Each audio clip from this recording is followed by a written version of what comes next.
1974, a quiet tension filled the air inside Studio Mora, a small contemporary art gallery in Naples, Italy, as evening fell over the city. On the afternoon of November 15th, at exactly 8 p.m., a young woman with long dark hair walked into the performance space and stood motionless in the center of the room. Marina Abramović, age 27, a performance artist from Belgrade, Yugoslavia, was about to conduct what would become one of the most disturbing and revealing experiments in the history of modern art. What began as an exploration of the relationship between artist and audience would transform into a terrifying demonstration of human nature when given absolute power without consequences. The 6 hours that followed would expose the frighteningly thin line between civility and savagery, challenging everything we believe about human decency and self-control. If you're interested in psychological experiments that reveal uncomfortable truths about human behavior, hit that like button and subscribe, because what happened in that room will make you question what you would do when no one is watching and all limits are removed. Marina Abramović was born on November 30th, 1946, in Belgrade, the capital of what was then Yugoslavia, now Serbia. Her parents, Danica Rosic and Vajan Abramović, were both Yugoslav partisans during World War II and held prominent positions in Josip Broz Tito's post-war communist government. Her mother Danica was the director of the Museum of Art and Revolution, a prestigious and demanding position that required absolute dedication to the state. Her father Vajan was a decorated war hero who later worked in the Ministry of Transport. Marina grew up in a strict, militaristic household where discipline, order, and self-control were valued above all else. Standing at 5 feet 8 inches tall, Marina had striking dark eyes that friends and colleagues described as intense and penetrating, long dark hair that she often wore loose around her shoulders, and a presence that commanded attention even when she was silent. Marina was never like other children. Her grandmother Milica would later recall in a 1976 interview with Yugoslav television. Even as a small girl, she would stare at things for hours, completely focused, as if she could see through them. She had an unusual ability to endure discomfort without complaining. Her younger brother, Velimir Abramović, remembered, "Marina was fearless. When we were children, she would do things that frightened me just to see what would happen. She once held her hand over a candle flame until it blistered, just to understand pain. Our mother punished her severely, but Marina never cried." Marina's childhood was marked by emotional coldness and physical strictness. Her mother maintained rigid control over every aspect of Marina's life, setting a 10 p.m. curfew that Marina was required to observe even into her 20s when she was a graduate student. Physical affection was rare in the household. Discipline was harsh and often physical. Marina would later describe her mother as both her greatest influence and her greatest source of trauma, a woman who demanded perfection and showed little warmth. Despite, or perhaps because of, this austere upbringing, Marina developed an intense interest in art and performance from an early age. She attended the Academy of Fine Arts in Belgrade, graduating in 1970 with a focus on painting. But Marina quickly became dissatisfied with traditional art forms, finding them too static and removed from human experience. She wanted art that was alive, dangerous, immediate, art that existed in the moment and could never be replicated. In 1970, Marina began her first performance art experiments, using her own body as the medium and material. She was influenced by the growing international performance art movement, including artists like Vito Acconci, Chris Burden, and the Fluxus Collective, who were pushing boundaries and challenging conventional ideas about what art could be. Marina's early performances were extreme and often physically dangerous. In a 1973 performance titled Rhythm 10, Marina played a Russian knife game, stabbing a knife between her spread fingers at increasing speed, deliberately cutting herself each time she missed, then replaying a recording of the first attempt while simultaneously repeating the performance live, incorporating the mistakes and pain into the artwork. In another 1973 performance titled Rhythm 5, Marina constructed a large wooden 5-pointed star, set it on fire, and lay down inside it until she lost consciousness from lack of oxygen and had to be rescued by audience members. These performances established Marina's methodology, using her body as a site of endurance, pain, and psychological exploration, pushing herself to physical and mental limits to understand consciousness, presence, and the relationship between performer and witness. By 1974, Marina had developed a reputation in European avant-garde art circles as a fearless and uncompromising performance artist willing to risk her physical safety and psychological well-being in service of her artistic vision. She was invited to perform at Studio Mora in Naples, Italy, a small but influential contemporary art space run by Giuseppe Mora, a collector and gallery owner who championed experimental and conceptual art. Naples in 1974 was a city of contradictions and intensity. With a population of over 1 million people, it was Italy's third-largest city, known for its passionate culture, its poverty and wealth existing side by side, its history stretching back to ancient Greek colonization, and its reputation for both beauty and danger. The city was experiencing political and social turbulence in the mid-1970s, part of Italy's years of lead, a period marked by political violence, terrorism from both far-left and far-right groups, economic instability, and social unrest. In this atmosphere of tension and uncertainty, Marina Abramović prepared to conduct her most extreme experiment yet. For weeks before the performance, Marina conceptualized what she would call Rhythm Zero, the sixth in her series of rhythm performances exploring the limits of body and mind. The concept was both simple and terrifying. She would offer herself as a completely passive object for the audience to use however they wished, removing all agency and self-protection, and observe what would happen when all power was transferred to the audience with no boundaries and no consequences. Marina spent considerable time selecting the 72 objects that would be placed on a table for the audience to use. The selection was carefully designed to offer a spectrum of possibilities ranging from pleasure to pain, from gentleness to violence. The objects included harmless and pleasant items like a rose, a feather, perfume, honey, bread, grapes, wine, scissors, a scalpel, nails, a metal bar, a whip, olive oil, water, a Polaroid camera, various costumes and fabrics, lipstick, a comb, matches, a candle, a mirror, a needle, thread, pins, a white sheet, a blue sheet, shoes, a chair, knives of various sizes, a hammer, a saw, a box of razor blades, sulfur, alcohol, iodine, band-aids, a metal pipe, a wooden stick, an axe, a chain, a bell, a hat, a coat, instructions written on paper, and most significantly, a loaded gun with a single bullet. Marina also prepared instructions that would be displayed for the audience. There are 72 objects on the table that one can use on me as desired. Performance. I am the object. During this period, I take full responsibility. Duration. 6 hours, 8 p.m. to 2 a.m. The wording was crucial. By stating I am the object, Marina was deliberately removing her personhood, inviting the audience to treat her as a thing rather than a human being. By taking full responsibility, she was explicitly removing all consequences for whatever the audience chose to do. She was creating a condition of absolute permission and absolute power. November 15, 1974, began as an ordinary day for Marina Abramović. She spent the morning in her small rented apartment in Naples, preparing mentally for what she was about to undertake. 2 p.m. Marina visited Studio Mora to set up the performance space, carefully arranging the 72 objects on a long table in a specific order, from gentlest items on one end to most dangerous on the other. 4 p.m. She returned to her apartment to bathe and prepare herself mentally, using meditation techniques she had developed to enter a state of complete passive acceptance. 6 p.m. Marina ate a light meal, knowing she would need to maintain her energy for 6 hours of standing without food or water. 7:30 p.m. She dressed in simple black clothing and walked to the gallery, entering through the back entrance to avoid early arriving audience members. 7:50 p.m. Marina stood in the performance space, checking the positioning of the table and objects one final time, ensuring the instructions were clearly visible. 8 p.m.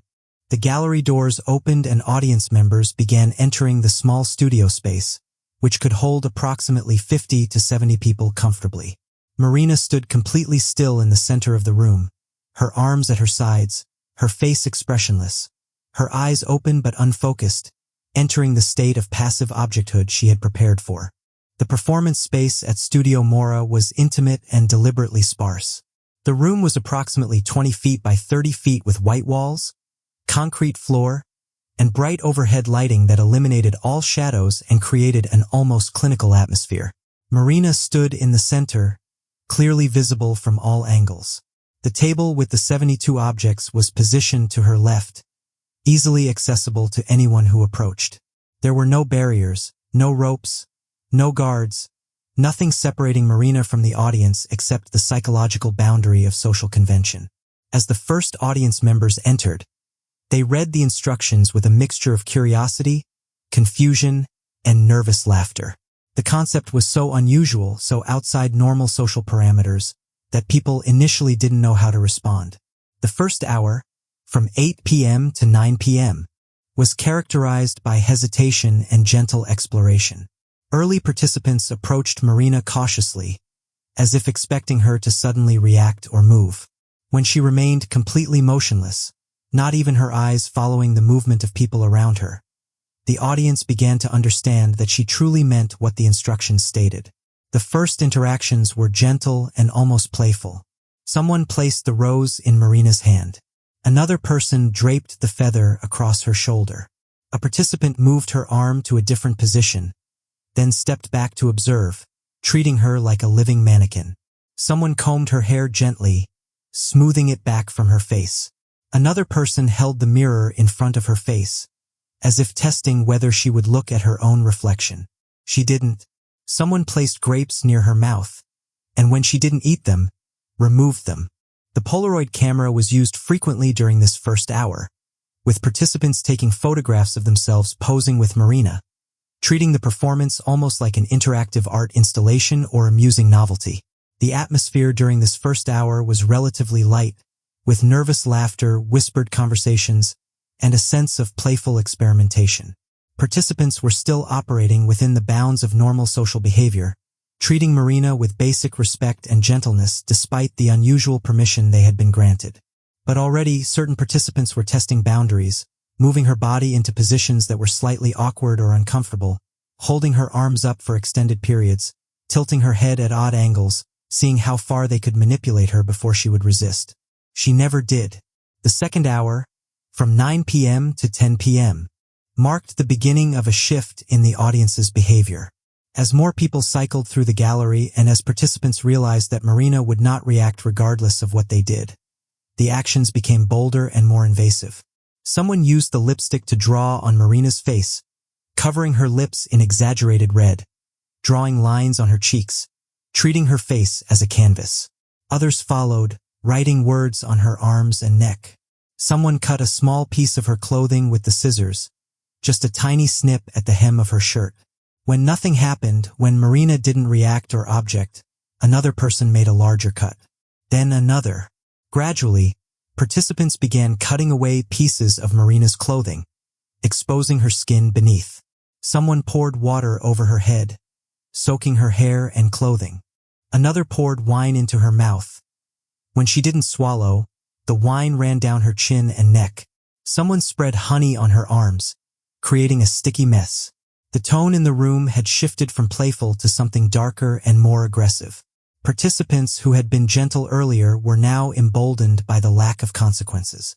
New arrivals, seeing what others had already done, immediately engaged in more extreme actions, not starting with gentle touches but going directly to the invasive and aggressive.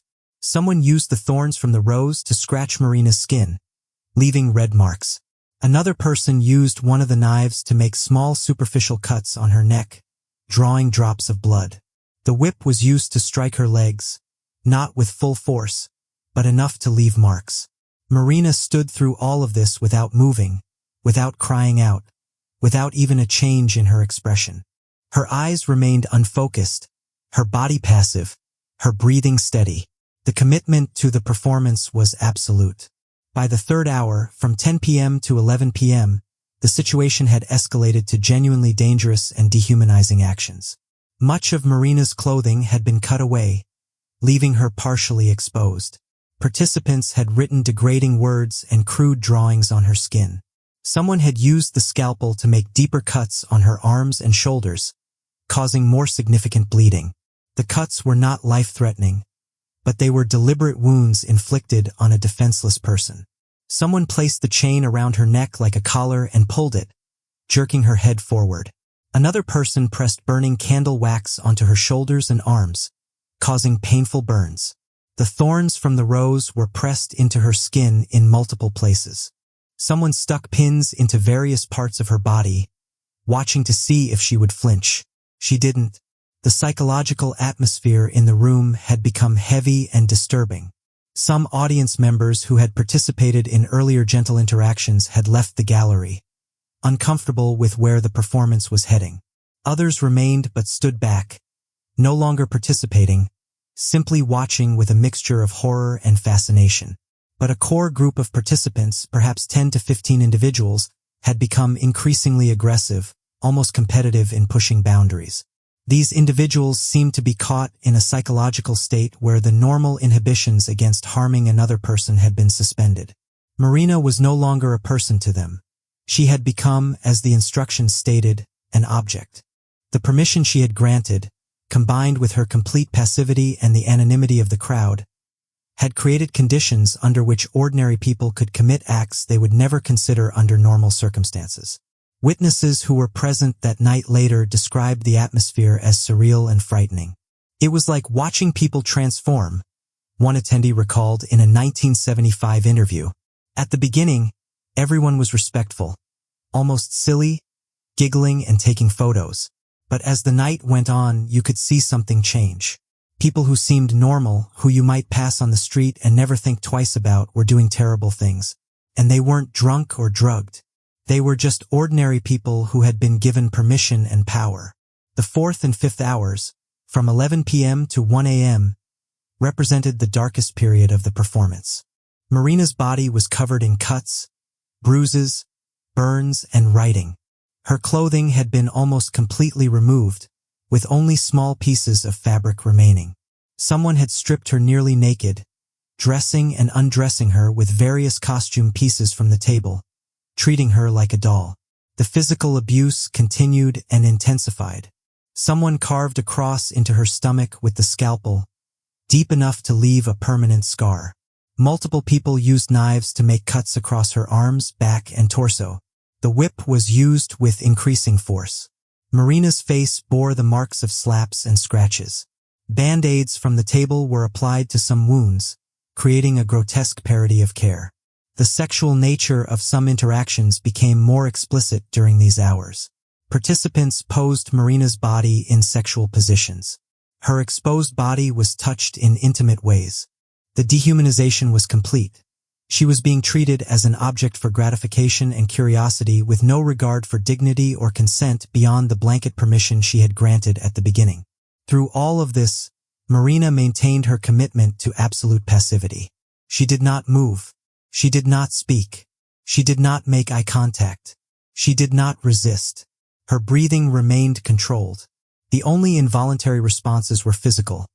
Tears streaming down her face from pain, not from conscious crying, but from the body's automatic response to injury, bleeding from the multiple cuts, and trembling from physical stress and cold. But she gave no conscious acknowledgement of what was being done to her.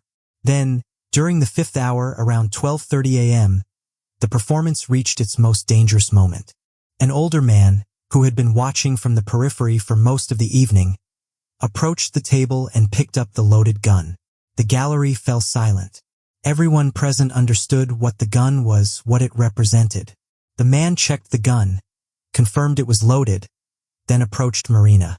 He placed the gun in Marina's hand, wrapping her fingers around the grip. Then he positioned the barrel of the gun against her neck, just below her jaw, using her own hand to hold it there. For several long moments, he held the gun there, Marina's finger on the trigger, the barrel pressed against her throat, testing the absolute limit of the permission she had granted. The message was clear. If she would not move, if she would not resist, would she allow herself to be killed? The tension in the room was unbearable. Several audience members later reported feeling paralyzed, unable to move or speak. Others said they were on the verge of intervening but were frozen by the psychological weight of the moment, unsure if interfering would violate the performance's rules. The man holding the gun kept it there for what felt like an eternity but was probably 30 seconds to a minute. Then, whether from his own conscience reasserting itself or from the palpable tension in the room, he removed the gun from Marina's hand and placed it back on the table. The gallery exhaled collectively, but the damage was done. The performance had demonstrated that under these conditions, with complete permission and no consequences, someone had been willing to test whether one human being would allow themselves to be killed. The final hour, from 1 a.m. to 2 a.m., was marked by a strange atmosphere of exhaustion and shame. The gun incident seemed to have broken something in the room. Some of the most aggressive participants left the gallery. Others stood back, no longer touching Marina, simply watching. A few participants attempted restorative gestures, cleaning blood from her wounds with water, covering her exposed body with the white sheet from the table, placing the rose gently in her hand again, as if trying to undo the harm that had been done. But these gestures felt hollow and inadequate in the face of what had occurred. At exactly 2 a.m., after 6 hours of absolute passivity, Marina Abramović moved. The instructions had stated the performance would last from 8 p.m. to 2 a.m., and Marina honored that commitment to the minute. As she took her first step forward, breaking the stillness that had defined her for 6 hours, the reaction from the audience was immediate and striking. People who had been standing close to her stepped back quickly, some almost running to maintain distance. Many who had participated actively in harming her could not meet her eyes, turning away or leaving the gallery entirely. Others stood frozen, staring at her with expressions of shock, horror, or shame. Marina later described this moment. "What I learned was that if you leave it up to the audience, they can kill you. I felt really violated. They cut my clothes, stuck rose thorns in my stomach. One person aimed the gun at my head, and another took it away. Created an aggressive atmosphere. After exactly 6 hours, as planned, I stood up and started walking toward the audience. Everyone ran away to escape an actual confrontation. The transformation was complete and devastating. The same people who had treated Marina as an object, who had cut her, burned her, humiliated her, and threatened her life when she was passive and defenseless, could not face her when she reclaimed her humanity and agency. The moment she stopped being an object and became a person again, capable of eye contact, judgment, and response, those who had harmed her fled from the confrontation with what they had done. Photographs and video footage from the performance show Marina at the end of the 6 hours. Her body covered in cuts, bruises, burns, and writing. Her clothing reduced to shreds. Her hair matted with wine, honey, and water. Her face bearing the marks of tears, lipstick, and scratches. And her eyes, when she finally allowed them to focus, showing profound exhaustion and trauma. After the performance ended and the gallery emptied, Marina collapsed. Friends and fellow artists who had been documenting the performance helped her, cleaning her wounds, dressing her in fresh clothes, taking her back to her apartment. Marina later said she did not sleep that night, lying awake processing what had happened, what she had experienced, what she had learned about human nature. We want to hear from you. What would you have done if you were in that room? Would you have participated? Stopped others? Left? Be honest with yourself. Leave a comment below about what this performance reveals about all of us. The immediate aftermath of Rhythm Zero was complex for Marina Abramović both personally and professionally. Physically, she required medical treatment for the cuts, burns, and bruises she had sustained. Several of the cuts were deep enough to require stitches. The burn marks from the candle wax left scars.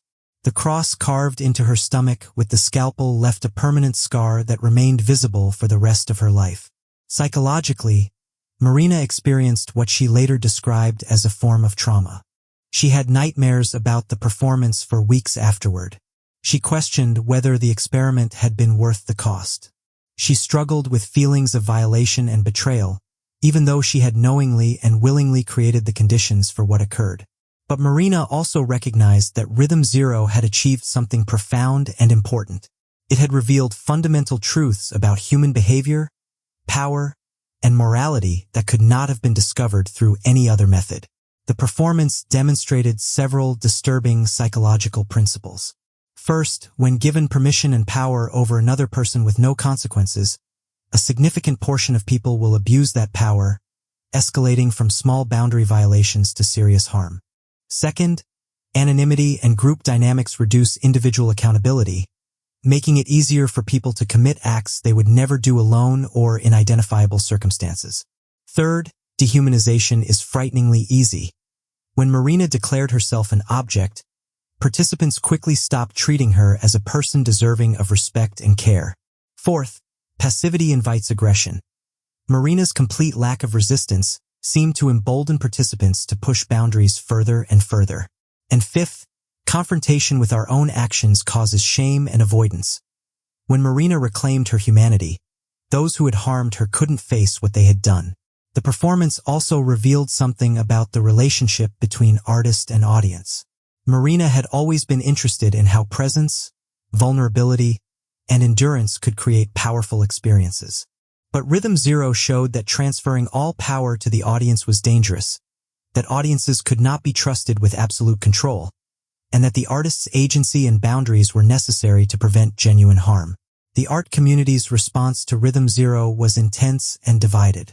Some critics and fellow artists praised Marina for creating one of the most important and revealing performance art pieces in history, a work that functioned as both art and social experiment, exposing uncomfortable truths about human nature.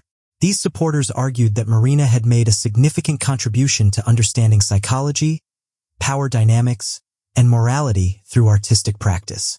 Other critics were horrified and argued that Marina had been irresponsible, putting herself in genuine danger and creating conditions where audience members became complicit in harm they would carry with them forever. These critics questioned the ethics of the performance, asking whether art that relies on real violence and real trauma can be justified, and whether Marina had a responsibility to protect not just herself but also her audience from becoming perpetrators. Psychologists and social scientists became interested in Rhythm Zero as well, recognizing it as an unintentional but powerful experiment similar to famous studies like the Stanford Prison Experiment or the Milgram Obedience Experiment, both of which demonstrated how easily ordinary people can be led to harm others under certain conditions. Dr. Philip Zimbardo, the psychologist who conducted the Stanford Prison Experiment in 1971, commented on Rhythm Zero in a later interview, noting the parallels. What Marina Abramović demonstrated is consistent with what we've seen in controlled psychological experiments. When you remove normal social constraints, when you create a situation where authority figures grant permission for behavior that would normally be prohibited, and when you add anonymity and diffusion of responsibility through a crowd, you create conditions under which ordinary people will commit extraordinary acts of cruelty. The difference is that Marina used her own body as the experimental subject, which raises ethical questions we don't face in controlled research. Following Rhythm Zero, Marina continued her performance art career with even greater dedication and international recognition. She conducted numerous other groundbreaking performances throughout the 1970s and 1980s, many involving extreme physical and psychological endurance. In 1976, she began a legendary artistic and romantic partnership with German artist Uli, born Frank Uwe Lazypen. Together, they created a series of performance works called Relation Works that explored identity, ego, trust, and connection between two people. These performances included Breathing In/Breathing Out in 1977, where Marina and Uli connected their mouths and breathed each other's exhaled breath until they both collapsed from lack of oxygen after 17 minutes. Another was Rest Energy in 1980, where Uli held a bow with an arrow pointed directly at Marina's heart while she leaned back holding the string, the tension between them literally holding the arrow from firing, sustained for 4 minutes and 10 seconds with both their lives depending on maintaining perfect balance and trust. The partnership with Uli lasted 12 years and ended dramatically in 1988 with a performance called The Lovers, where Marina and Uli began at opposite ends of the Great Wall of China and walked toward each other, meeting in the middle after 3 months of walking to say goodbye and end their relationship. Marina continued performing solo after the separation, creating some of her most famous works in the following decades. In 2010, she performed The Artist is Present at the Museum of Modern Art in New York, sitting silently at a table for 8 hours a day for 3 months, while museum visitors could sit across from her one at a time and share a moment of silent connection. The performance attracted international attention, with people waiting in line for hours for their chance to sit with Marina. The emotional power of the piece was captured in photographs and videos that went viral, showing participants breaking down in tears from the intensity of the silent connection. As Marina's fame grew, Rhythm Zero remained one of her most discussed and analyzed works, considered by many critics and historians to be her most important and revealing performance. The piece has been written about extensively in art history books, psychology journals, sociology papers, and ethical philosophy discussions. It has been taught in university courses on performance art, psychology, ethics, and human behavior. Over the decades, Marina has been interviewed countless times about Rhythm Zero, and her interpretation of its meaning has evolved. In recent interviews, she has emphasized several key insights. First, the performance revealed that humans need ethical structures and boundaries because without them, we cannot trust ourselves or each other to behave morally. Second, it demonstrated that permission and authority can override individual conscience, which has implications for understanding historical atrocities, military conduct, and institutional abuse. Third, it showed that art can serve as a form of research, revealing truths about human nature that scientific experiments might miss because of their artificial and controlled conditions. Marina has also spoken about the lasting impact Rhythm Zero had on her personally. "That performance changed me forever," she said in a 2012 interview. "Before that night, I believed in the essential goodness of people. I thought if you showed vulnerability and trust, people would respond with care and protection. Rhythm Zero taught me that's not true. It taught me that humans have a capacity for cruelty that emerges when circumstances allow it. But it also taught me about resilience, about the power of consciousness and presence, and about the responsibility we have as individuals to maintain our own ethical standards even when no one is enforcing them." The question of what happened to the specific audience members who participated in Rhythm Zero has been a source of speculation. Unlike controlled psychological experiments where participants are debriefed and supported after the experience, the audience members at Rhythm Zero simply left the gallery and returned to their normal lives, carrying with them the memory of what they had done. Some participants likely experienced guilt, shame, and possibly trauma from their own actions.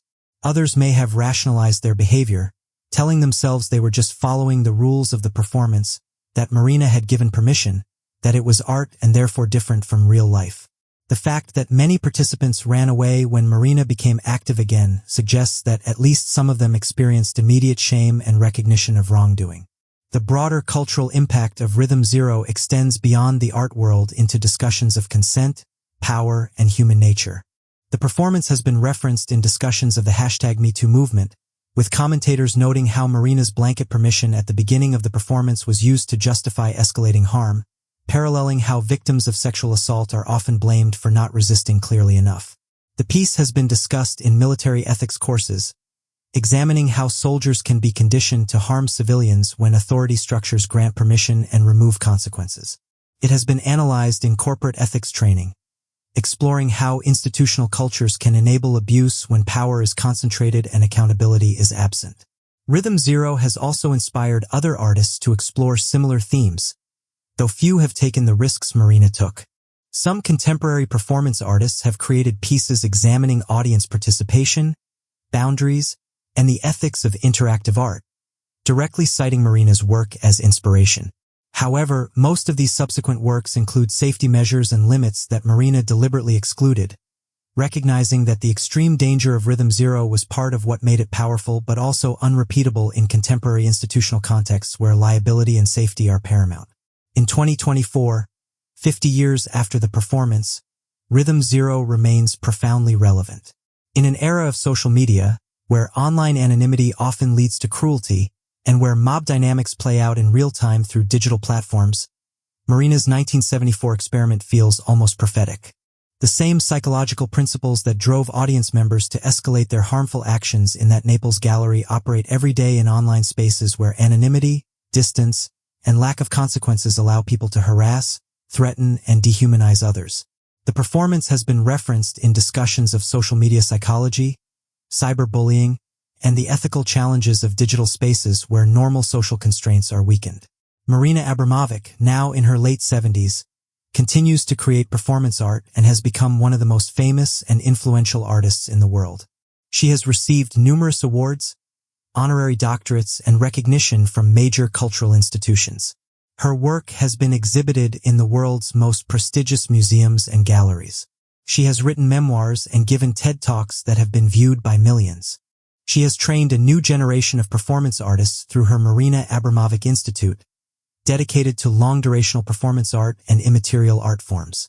But despite all her subsequent accomplishments and the many other powerful performances she has created, Rhythm Zero remains the work for which she is most known and most discussed. The legacy of Rhythm Zero is complex and multilayered. On one hand, it stands as a landmark achievement in performance art, a work of extraordinary courage and commitment that pushed the boundaries of what art could be and what it could reveal. On the other hand, it serves as a disturbing mirror reflecting uncomfortable truths about human nature that we would prefer not to see. The performance asks us to confront questions we might rather avoid. What would I have done in that room? Where are my ethical boundaries when no one is enforcing them? How much of my morality depends on consequences and social pressure rather than internal conviction? Am I capable of cruelty under the right circumstances?